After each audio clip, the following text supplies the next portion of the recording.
The restaurant was silent the moment the wine hit Adrian Vale's suit. In a city where powerful men ruled through fear, everyone knew one thing. You did not embarrass Adrian Vale and walk away. The terrified waitress expected to lose her job, maybe even her life. But instead of shouting, the most dangerous man in New York slowly stood, looked at her, and smiled in a way that made the entire room freeze. Then he pointed toward the empty stage and made a shocking offer. "You ruined my night," he said calmly. "So fix it. Get on that stage and sing.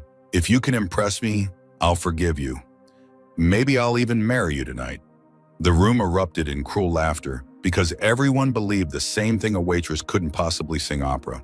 But seconds later, when the first note left her lips, the laughter vanished, and the most feared man in the city realized he had just challenged the wrong woman. Rain poured over Manhattan that night, turning the streets of Soho into rivers of blurred neon and headlights. Inside a place known only to the powerful as the Velvet Room, the world felt completely different. Crystal chandeliers glowed like small suns above polished marble floors, violin music floated through the air, and the city's most powerful people whispered over glasses of rare wine. To outsiders, the Velvet Room was an exclusive supper lounge for Manhattan's elite. But those who truly understood the city knew the truth. It was neutral ground for the most dangerous people in New York. Deals were made here, alliances were forged here, and sometimes people disappeared after leaving here. At the center of the room sat the man many people quietly called the king of New York's shadow empire, Adrian Vale. Adrian was only 32, yet his reputation carried the weight of someone twice his age. His global logistics empire controlled shipping routes across 3 continents, and behind that polished business empire lived a far darker network that no one dared to speak about publicly. Adrian Vale was devastatingly handsome in a way that made people uneasy. Sharp jawline, dark hair swept back perfectly, and steel gray eyes that seemed permanently bored with the world. 5 years earlier, his father had been assassinated in a quiet restaurant in Chicago. Since that night, people said Adrian had changed. He rarely laughed. He trusted almost no one.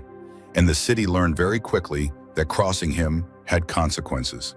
Tonight was supposed to be a celebration. A world-famous soprano named Elena Marlowe had been hired to perform privately for Adrian and his associates.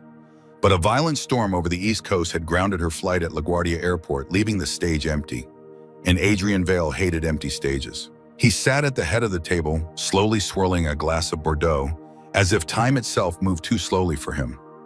Around him sat a circle of powerful men, bankers, politicians, businessmen, but the tension in the air was unmistakable. Mason Pike, Adrian's longtime enforcer, and the only man who dared speak casually around him, leaned closer. "The singer's flight got grounded," Mason muttered. Storm shut the airport down. Adrian didn't look at him. His gaze remained fixed on the empty stage. "I paid for music," he said quietly. Meanwhile, on the opposite side of the restaurant, a young waitress named Sienna Hart tried to steady her breathing while carrying a crystal decanter toward table 4. She had worked at the Velvet Room for 6 months and had already learned the one rule that kept people alive in places like this: never look powerful men in the eyes. Sienna was 24, dark hair tied back in a simple bun, hands rough from working 2 jobs. During the day, she worked at a small diner in Astoria, Queens. At night, she served drinks here to people who tipped more in a minute than she earned in a week. The job terrified her, but it paid well enough to keep her small apartment and cover the old debts left behind by her father. Tonight, the tension in the room felt worse than usual. Mr. Collins, the anxious floor manager, leaned close and whispered urgently, "Table 4 needs a refill on the Bordeaux." Sienna nodded, and Sienna, he added quietly, "Do not upset them." Her stomach tightened. She approached the table slowly, keeping her gaze lowered the way she had been trained. Adrian Vale sat at the center like a king on a throne. Sienna carefully tilted the decanter to pour his wine. That was the moment Mason Pike slammed his fist onto the table in frustration. The sudden jolt rattled everything. The heavy crystal decanter slipped from Sienna's damp fingers. For one horrible second time, seemed to slow. The bottle struck the edge of the table. It shattered. Dark red wine exploded across the white tablecloth and splashed directly onto Adrian Vale's charcoal suit. The entire restaurant froze. The pianist stopped mid-note. Forks hung in the air. No one moved. Sienna's heart stopped beating. She had just soaked the most dangerous man in New York with a wave of wine that looked disturbingly like blood. Adrian Vale did not jump up. He did not shout. Instead, he slowly looked down at the spreading stain on his suit, then slowly lifted his gaze to meet hers. His face was calm, terrifyingly calm. I'm so sorry, Sienna whispered, her voice barely working. I'll get a towel. Stop. One quiet word. Absolute. She froze instantly. Adrian rose from his chair with slow, controlled movements. He was taller than she expected, broad-shouldered, his presence making the entire room feel smaller. He reached down and picked up a shard of broken crystal from the table. For a moment, he examined it under the chandelier light. Then he let it drop. Around them, the entire restaurant watched silently, as if witnessing the opening moment of a tragedy. Adrian sighed softly. My evening, he said calmly, has been very disappointing. His gaze remained locked on Sienna. My performer is missing. My business deal is delayed. And now my suit, he glanced down briefly, is ruined by a clumsy waitress. Sienna felt tears burning behind her eyes but forced them back. She refused to cry in front of these people. Adrian stepped closer until she could smell cedarwood cologne and faint tobacco smoke. Then something unexpected happened. He smiled. It was not a kind smile. It was the smile of a man who had just invented a game. Well, Adrian said slowly, let's make this interesting. He gestured toward the empty stage where a microphone waited beneath the lights. You ruined my music tonight, he continued softly. So now you replace it. Confusion flashed across Sienna's face. Adrian's voice dropped lower. Get on that stage and sing. Nervous laughter rippled around the table. If you can entertain me, if you sing something that doesn't make my ears bleed, I'll forgive the suit. More laughter. Adrian leaned slightly closer. And if you're actually good, he added with a faint smirk, I might even marry you tonight. The room chuckled. Everyone understood the cruelty of the joke. A waitress couldn't possibly sing opera. This was humiliation before punishment. Sienna swallowed. And if I fail, she asked quietly. The laughter stopped. Adria. Then he said calmly, you'll spend the next 10 years working off the cost of that suit in one of my private clubs. The room inhaled sharply. That wasn't a job. That was a life sentence. For a moment, Sienna simply stood there. Her heart pounded in her chest. Every instinct told her to apologize again, to beg, to run. Instead, she looked toward the stage, then back at Adrian Vale, and somewhere deep inside her fear, something else ignited. A memory. Years of music. A father who once filled small theaters with opera, before his life collapsed into debt and silence. Sienna lifted her chin. Deal, she said. The room erupted in murmurs. Adrian leaned back in his chair, amused again. He expected her to panic, to sing some terrible pop song, to fail. Sienna Hart walked slowly toward the stage. Each step felt heavier than the last. When she reached the piano, the old pianist, Mr. Bellamy, looked at her with disbelief. Girl, he whispered, get off this stage before you get hurt. Sienna leaned close. Do you know Mozart? The old man frowned. Of course. She inhaled slowly. Then play the magic flute, she whispered. Mr. Bellamy's eyes widened. The Queen of the Night Aria. One of the most difficult pieces ever written. It was vocal suicide for amateurs. Sienna nodded once. The pianist hesitated, then slowly placed his fingers on the keys. Across the room, Adrian Vale swirled his wine lazily, not even looking at the stage. He was already signaling Mason Pike to prepare the car. This was about to be embarrassing. Then the first note exploded into the air. It didn't begin softly. It struck the room like lightning. Adrian's hand froze midair. He turned his head slowly toward the stage. The terrified waitress was gone. In her place stood a woman with fire in her eyes. And when Sienna Hart sang, the entire velvet room forgot how to breathe. What would you have done if you were in Sienna's place? Would you have run away or stepped onto that stage? Did Adrian Vale make a cruel mistake challenging the wrong woman? And what do you think will happen when Adrian realizes the quiet waitress he tried to humiliate might be far more powerful than he expected? The piano's first sharp note sliced through the velvet silence of the room like a blade. At first, Adrian Vale barely looked up from his glass. In his mind, this was already over. Another foolish girl about to humiliate herself in front of people who lived for entertainment that came from someone else's pain. But then Sienna Hart opened her mouth. The first note exploded into the air. It didn't sound like the fragile voice of a nervous waitress. It sounded like thunder rolling across a cathedral ceiling. The tone was clear, fierce, impossibly powerful, cutting through the restaurant with the precision of a laser. Every conversation died instantly. Adrian's hand froze halfway to his lips. He slowly turned toward the stage. Sienna stood under the bright spotlight, her black server uniform suddenly looking less like a uniform and more like armor.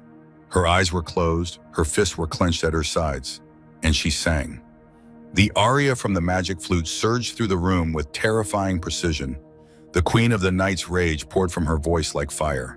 Each impossible high note struck the chandeliers above them and seemed to vibrate through the crystal glasses on every table.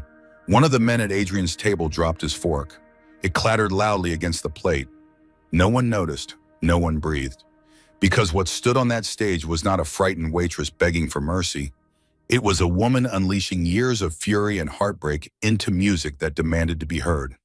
The final note rose higher, higher, and higher still until it felt like the entire room might shatter from the sound.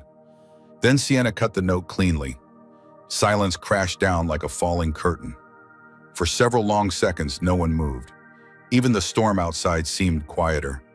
Sienna slowly opened her eyes. Her chest rose and fell rapidly as the adrenaline drained from her body. She could feel sweat sliding down the side of her face, but she didn't wipe it away. Her gaze moved across the stunned audience. Then it stopped on Adrian Vale. For the first time since the night began, he looked surprised. Not annoyed, not amused, surprised. He stood slowly from his chair. The sound of his hands clapping broke the silence. Once, twice, 3 times. The applause echoed across the room. Then the rest of the restaurant erupted into a thunderous standing ovation. People were on their feet. Men who had spent their lives pretending to feel nothing were applauding like children at a concert. The old pianist, Mr. Bellamy, wiped tears from the corner of his eyes as he looked at Sienna. Adrian began walking toward the stage. The crowd parted instinctively, clearing a path as if royalty were passing through. He stopped at the edge of the platform and looked up at her. The cruel smirk from earlier had disappeared. In its place was something far more dangerous. Curiosity. "You didn't tell me something," Adrian said calmly. Sienna's voice shook slightly now that the adrenaline had faded. "Tell you what, that you are a weapon." The room murmured quietly. Adrian reached into the inner pocket of his jacket. Every man at the table leaned forward slightly. What he pulled out wasn't a wedding ring. It was something far older. A heavy silver signet ring engraved with the Vale family crest. The symbol carried enormous weight in the city's underworld. It meant protection. It meant loyalty. It meant war if anyone touched the person who wore it. Adrian stepped onto the stage and placed the ring gently on the floor at Sienna's feet. "I am a man of my word," he announced to the room. His voice carried across the restaurant like a declaration. "I said if she could sing, I would marry her." Gasps rippled through the crowd. Mason Pike nearly choked on his drink. "Boss, you can't be serious," Mason muttered from the table. "She's a waitress." Adrian's eyes darkened instantly. "She is not a waitress." He looked back up at Sienna. "Not anymore." He extended his hand toward her. "Come down," Adrian said calmly. "The night is young, and apparently we have a wedding to plan." The room buzzed with shocked whispers, but Sienna didn't move. She stared at the ring on the stage floor. She stared at Adrian's outstretched hand, and then she did something no one in that room expected. She shook her head. "I don't want to marry you." The reaction was instant. The entire restaurant erupted into gasps and stunned murmurs. No one refused Adrian Vale. No one. Adrian slowly raised one eyebrow. "Oh," his voice was quiet again. "Then perhaps you prefer the alternative. 10 years in one of my clubs." Sienna stepped down from the stage, but she didn't take his hand. Instead, she walked straight up to him until they were standing inches apart. "You made a bet," she said clearly. "I won." Adrian studied her carefully now. This woman had just humiliated him in front of half the city's power brokers, and yet she showed no fear. "I don't want marriage," Sienna continued. I want a favor. The room went silent again. Adrian leaned closer, his voice dropping to a whisper only she could hear. You're negotiating with the devil, little bird. What's the favor? Sienna's jaw tightened. My father. Adrian's expression changed slightly. Gabriel Hart, she said quietly. He didn't drink himself to death like everyone says. Her voice hardened. He was murdered. A ripple of tension spread through the room. And I want the name of the man who killed him. Adrian stared at her for a long moment. Then something unexpected happened. He smiled. But this time it wasn't cruel. It was the smile of a predator who had just discovered a new game worth playing. Well, Adrian said slowly, that changes things. He turned toward the crowd of powerful men watching them. Marriage it is, he declared calmly as he wrapped an arm around Sienna's waist and pulled her beside him. Because the man who killed your father, Adrian's voice dropped lower, darker, is the same man trying to kill me. The storm outside roared louder against the windows of the Velvet Room. And for the first time that night, Sienna realized something terrifying. Her life had just changed forever, and she had just stepped into a war. Now let me ask you something. Did Adrian truly mean his promise, or is this marriage just another dangerous game to him? If you were Sienna, would you trust a man like Adrian Vale, or run while you still had the chance? And what do you think will happen when the man who killed her father realizes she is still alive? Ok, giờ viết tiếp phần 3, viết trong khoảng 1.000 từ. Viết lại câu chuyện cho hay hơn, kịch tính bất ngờ hơn và cuốn hút hơn. Đẩy mọi thứ lên cao trào nhất. Thay đổi câu từ cho phù hợp khán giả xem là người Mỹ và người châu Âu. Dùng câu từ lôi cuốn tạo sự bất ngờ kịch tính với những tình tiết thật tò mò. Đẩy mọi thứ lên cao trào nhất để chấm sâu vào cảm xúc của khán giả xem, để thu hút người xem. Luôn viết bằng tiếng Anh chuẩn Mỹ, luôn trình bày dạng văn bản bình thường, không trình bày dạng Canva, không thêm phần gạch ngang phân chia giữa các phần. Viết liền mạch như một câu chuyện bình thường, trình bày ngắt đoạn ngắt ý cho phù hợp với một câu chuyện. For a few seconds after Adrian Vale's words echoed through the Velvet Room, the entire restaurant remained frozen. Even the storm outside seemed to pause, as if the city itself were listening. Sienna Hart felt the weight of dozens of eyes burning into her back.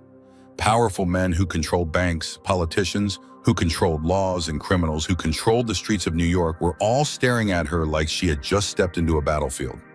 Because she had. Adrian's arm rested lightly around her waist, but the gesture wasn't romantic. It felt more like a quiet claim, a signal to everyone in the room that something had just shifted. Sienna slowly turned her head and looked up at him. You're serious, she asked quietly. Adrian's expression didn't change.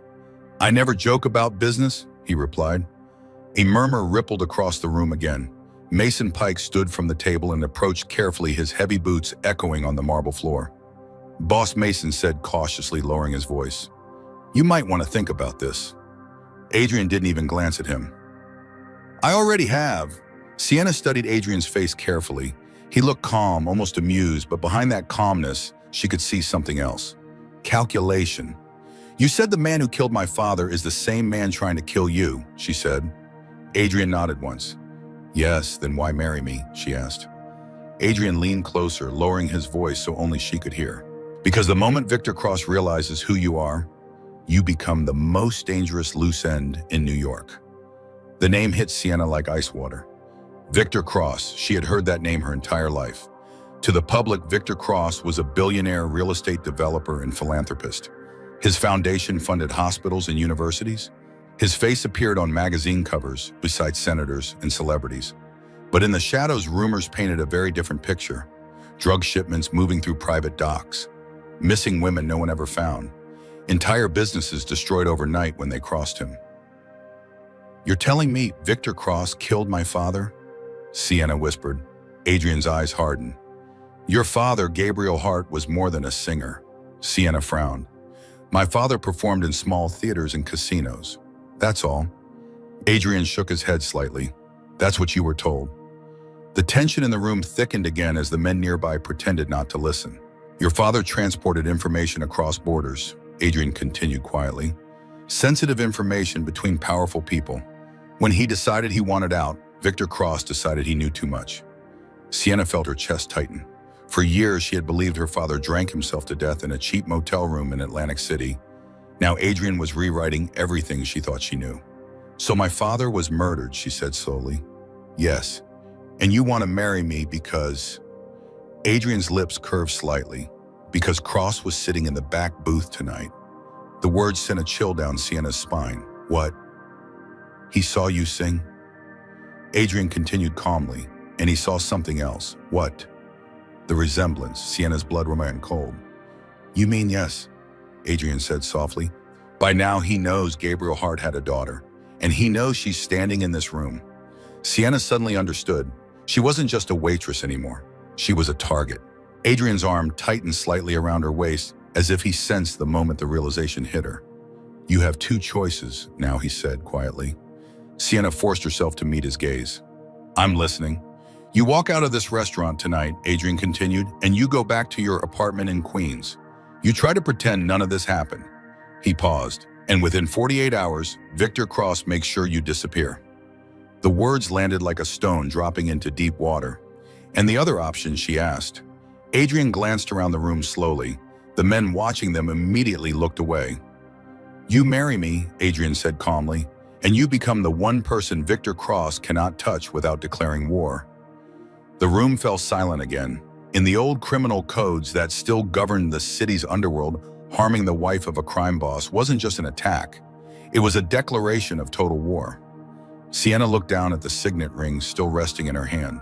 The metal felt heavy, not just physically, but with consequences. You're offering me protection, she said. Adrian tilted his head slightly. I'm offering you survival. Sienna let out a slow breath. And what do you get? Adrian didn't hesitate. Leverage.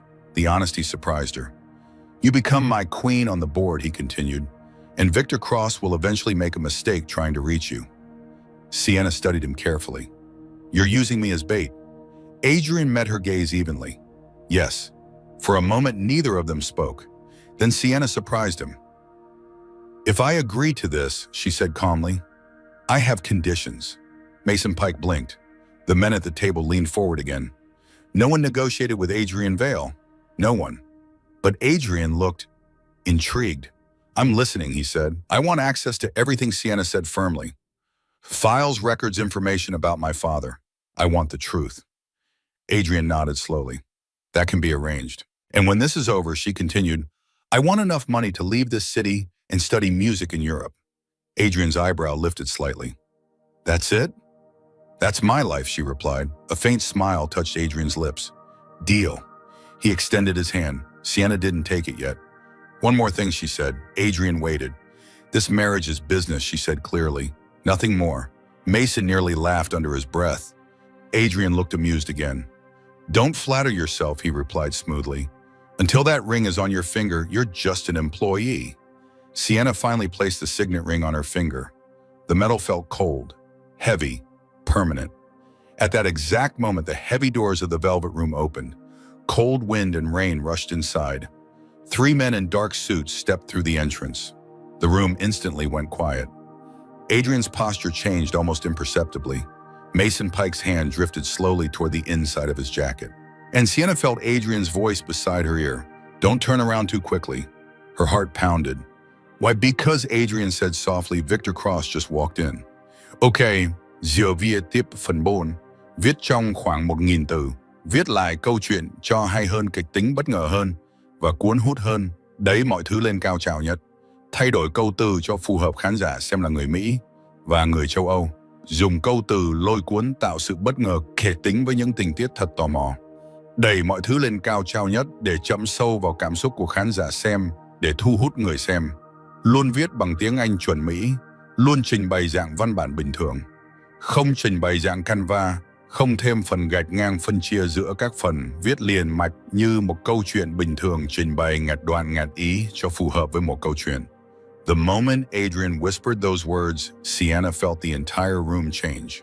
She hadn't even turned around yet, but the temperature in the velvet room seemed to drop 10 degrees. Conversations died mid-sentence. The violinist quietly lowered his bow. Even the waitstaff along the wall suddenly stood straighter, as if instinct alone warned them something dangerous had just entered the building. Sienna forced herself not to look immediately. Act natural, Adrian murmured beside her. Her pulse hammered in her ears. Natural, you just told me the man who murdered my father walked in. Exactly, Adrian replied calmly, which means if you panic, he'll know you're important. Sienna inhaled slowly and turned casually as if simply curious. Victor Cross stood near the entrance like a man who owned gravity itself. He was older than Adrian, perhaps in his early 50s, with silver hair that gave him the polished appearance of a corporate titan rather than a criminal mastermind. His suit was immaculate, his posture relaxed. But there was something deeply unsettling about the way he moved, slow, deliberate, predatory.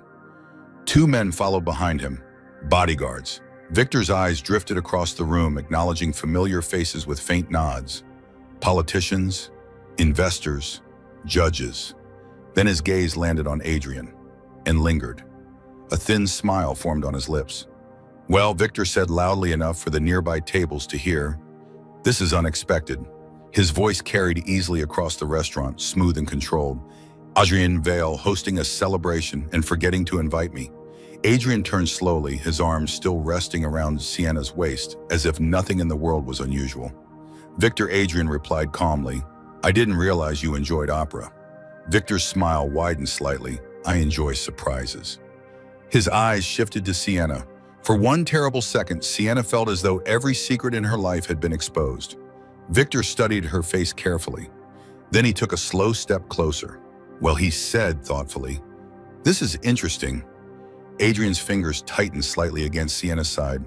"This is my fiancé," Adrian said evenly. Sienna Hart. The word fiancé hung in the air like a dropped knife. A ripple of whispers spread through the room. Victor raised an eyebrow. "Fiancé." He walked closer, stopping only a few feet away. Sienna forced herself to hold his gaze.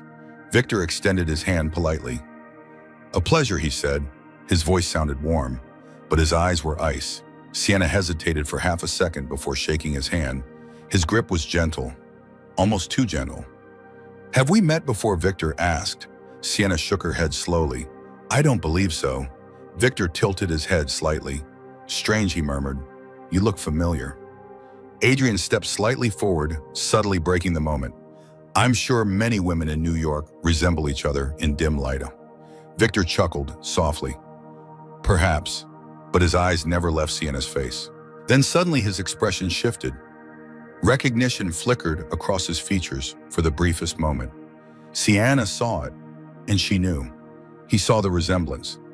Victor leaned closer. "Tell me," he said quietly, "have you ever been to Atlantic City?" Sienna's heart skipped. Adrian's voice cut in immediately. "Victor." The single word was enough. Victor straightened slowly. The smile returned to his face. "Of course," he said lightly. "Forgive me, I'm being rude." He turned to the room again, raising his glass. Two unexpected performances. Several guests awkwardly lifted their glasses in response. But Sienna noticed something else. Victor was watching her through the reflection in the crystal. He knew. He wasn't certain yet, but he suspected. Adrian leaned slightly toward her again. "Don't react," he whispered. "Too late." Victor's eyes narrowed almost imperceptibly. Then he laughed. "Well," Victor said, finishing his drink, "I'll leave you two lovebirds to your celebration." He turned and began walking toward the exit, but just before he reached the door, he paused and looked back. "You know something funny, Adrian?" Adrian didn't answer. Victor smiled. "I've always believed the most beautiful things in life," he glanced once more at Sienna, "are also the most fragile." Then he left. The doors closed behind him. The room erupted into nervous conversation again. But Adrian was already moving. "Come with me," he said quietly. Sienna followed him quickly toward a private hallway behind the restaurant. Mason Pike appeared behind them seconds later. "You saw his face," Mason said under his breath. "He knows." "Not yet," Adrian replied. "But he will," Mason warned. Adrian stopped walking. He turned to Sienna. The calm mask he wore earlier had disappeared. Now there was urgency in his eyes. "Listen to me carefully," he said. Sienna nodded. "Victor Cross doesn't forgive loose ends," Adrian continued. "If he confirms who you are, he'll move fast." "How fast?" Sienna asked. Adrian didn't sugarcoat it. "Tonight," her stomach dropped. "You mean?" "Yes," Mason said bluntly. "He'll try to kill you before sunrise." The hallway suddenly felt very small. Sienna leaned back against the wall, trying to steady her breathing. So what happens now? Adrian reached into his jacket and pulled out a set of keys. To Vale Tower, he said, "You're coming with me." Sienna frowned. To hide, Adrian shook his head slowly. No. His eyes hardened, to prepare for war.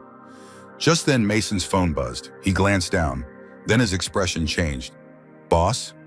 Adrian looked at him. Mason turned the screen so both of them could see. It was a live security camera feed.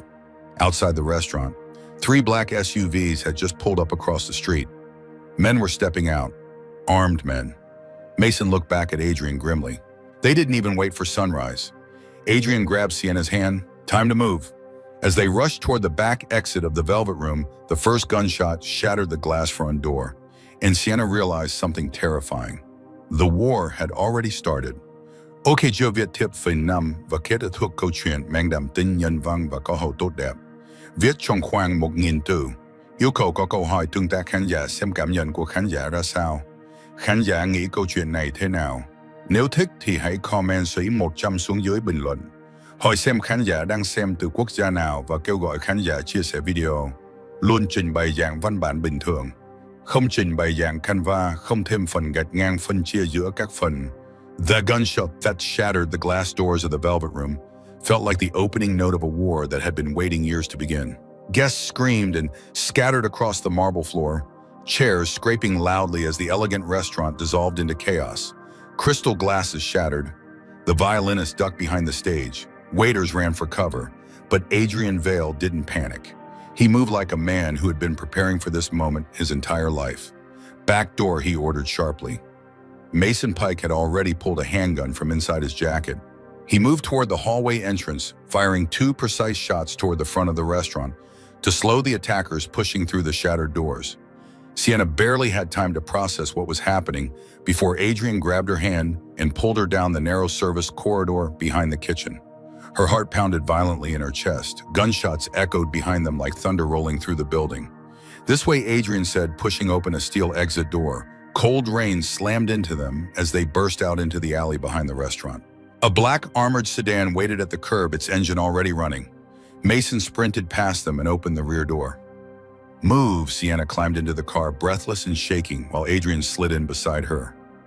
Mason jumped into the driver's seat and slammed the accelerator. The tires screamed as the car shot into the rain-soaked streets of Manhattan. Behind them, 2 black SUVs roared out from the front of the Velvet Room, headlights cutting through the storm as they began the chase. Sienna twisted in her seat and saw them gaining. "They're following us," she shouted. "I know," Mason replied calmly, weaving through traffic at dangerous speed. Adrian remained silent beside her, his expression focused and deadly serious. For several minutes, the chase tore through the empty, midnight streets. Water sprayed across the windshield. Traffic lights blurred past in streaks of red and green. Then suddenly Adrian spoke. "Take the bridge." Mason nodded and swung the car toward the Manhattan Bridge. The SUVs behind them accelerated as well. Sienna gripped the seat as the cars raced onto the bridge, the city skyline glowing behind them through sheets of rain. The first SUV pulled alongside. A window rolled down. A rifle appeared. Down, Adrian shouted. Gunfire exploded across the side of their car, bullets hammering the armored panels. Mason jerked the steering wheel sharply, forcing the pursuing SUV dangerously close to the bridge barrier. Then Adrian leaned out the window and fired 2 quick shots. The SUV swerved violently. Its tires lost traction on the rain-slick pavement. The vehicle slammed into the railing and spun out behind them. The second SUV slowed briefly to avoid the crash. That moment was all Mason needed. He pushed the accelerator to the floor, and the sedan shot forward across the bridge and into the dark streets of Brooklyn. 5 minutes later, the pursuing headlights finally disappeared. The car slowed. Silence filled the vehicle except for the sound of the rain and Sienna's ragged breathing. "We lost them," Mason said finally. Adrian leaned back in his seat, his jaw tight but his eyes calm again. Sienna stared at him. "That's your normal life?" she asked breathlessly. Adrian looked at her. "No," he said quietly. "Usually it's worse." For a moment, neither of them spoke. Then Sienna started laughing. The sound surprised even her. It wasn't joyful laughter. It was the laughter of someone who had just run through a storm of fear and somehow survived. "You know what's insane," she said between breaths. "Yesterday I was worried about making rent." Adrian's lips curved slightly. And tonight you survived your first assassination attempt. Sienna looked out the rain-covered window. Does it always feel like this? She asked. Adrian's expression softened slightly. No, he said. Usually people don't survive long enough to ask that question. They drove the rest of the night to Vale Tower overlooking Central Park. For the first time since everything began, Sienna stood quietly at the massive glass window of the penthouse apartment and watched the city below. The storm was finally passing. The clouds slowly parted, revealing the lights of Manhattan shining across the skyline like stars. Adrian stood beside her. You saved yourself tonight, he said quietly. Sienna shook her head. No, she replied. We saved each other. Adrian looked at her for a long moment. You stepped onto that stage tonight, knowing it might destroy your life, he said. Sienna smiled faintly. My life was already destroyed, she answered softly. I just decided to stop being afraid. For the first time in years, Adrian Vale actually laughed, not the cold laugh people feared, a real one. Weeks later, the city of New York woke up to a storm of headlines. Evidence of Victor Cross's criminal empire had been anonymously delivered to federal authorities. Human trafficking networks, illegal shipments, financial crimes.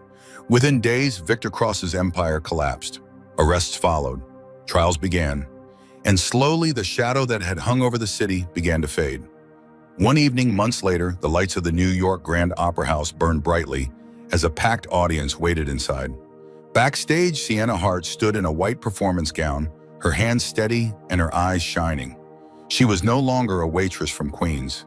She was the headline performer. The orchestra began playing. Sienna stepped onto the stage beneath the bright lights.